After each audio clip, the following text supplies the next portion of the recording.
शुरू से खबर है जहां के बालिका गृह फिर एक बार विवादों में आ गया है। बालिका गृह में शराब पार्टी और बच्चियों से छेड़छाड़ की घटना सामने आई है। नाबालिग से छेड़छाड़ मामले में महिला थाने में मुकदमा दर्ज करा दिया गया है। बाल अधिकारिता विभाग के उप निदेशक समेत 6 पर छेड़छाड़ का आरोप लगा है। बड़ी खबर आपको बता रहे हैं, चुरू के बालिका गृह शराब पार्टी वहां पर हुई, बच्चियों से छेड़छाड़ की घटना सामने आई है। नाबालिग से छेड़छाड़ मामले में महिला थाने में मुकदमा दर्ज करवा दिया गया है। बाल अधिकारिता विभाग के उप निदेशक समेत 6 लोगों पर छेड़छाड़ का आरोप है। पीड़ित लड़की 2 साल से इस बालिका गृह में रह रही है। 17 साल की पीड़िता ने यौन शोषण के आरोप लगाए हैं। खबर आपको बता रहे हैं चुरू से, जहां पर बालिका गृह में एक युवती ने छेड़छाड़ के आरोप लगाए हैं और आरोप लगा है बाल अधिकारिता विभाग के उपनिदेशक पर, साथ ही 5 अन्य लोगों पर भी।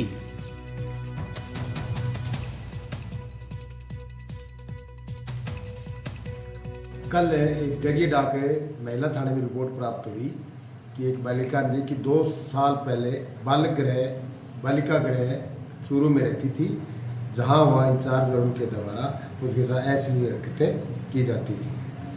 इस रिपोर्ट प्राप्त होने पर महिला थाना में मुकदमा दर्ज हुआ 354 के हुए पॉक्सो एक्ट में, जिनका अनुसंधान वन थाना अधिकारी सदर द्वारा किया जा रहा है। वो उसमें 6 आरोपियों के नाम लिखाए गए।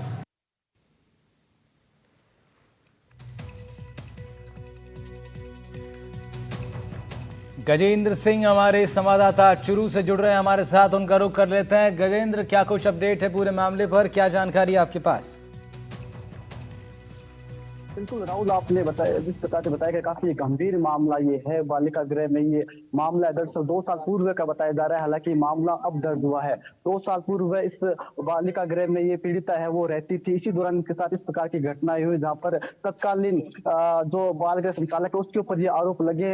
आरोप ये है कि तत्कालीन संचालक है वो अपने दोस्तों के साथ यहाँ पर शराब पार्टी करते थे और यहाँ पर रहने वाली अन्य बालिकाओं के साथ छेड़छाड़ करते थे। इस प्रकार के आरोप है वो पीड़िता की ओर से लगाया गया है। हालांकि ये मामला है वो 2 साल पूर्व पुराना है और अब ये मामला दर्ज हुआ है। वर्तमान में जो बालिका है वो बीकानेर में बाल आश्रय गृह में रह रही है। हालांकि तकरीबन 1.5 साल से चूरू का ये बाल आश्रय गृह ये बंद हो चुका है और इससे पहले भी विवादों में रहा था। एक बार फिर से मामला दर्ज होने के बाद पुलिस भी इस मामले को काफी गंभीरता से ले रहे हैं और काफी गंभीरता से पूरे प्रकरण की है वो जांच की जा रही है, क्योंकि मामला वो काफी गंभीर हो जाता है। जहाँ पर एक नाबालिग बालिका है वो यहाँ पर रहने वाली और यहाँ पर तत्कालीन संचालक के खिलाफ इस प्रकार के गंभीर जब आरोप लगते हैं तो निश्चित रूप से कहीं ना कहीं ये एक बड़ा मामला बन जाता है। जी बिल्कुल गजेंद्र, एक बड़ा मामला अपने आप में ये है, काफ़ी संवेदनशील मामला भी है। क्या कुछ अलग अलग पक्ष इसमें ज़रूर निकल करके सामने आए होंगे? आरोपी जो पक्ष है, क्या उनसे भी किसी की बातचीत हुई है? क्या कुछ उन लोगों ने कहा है?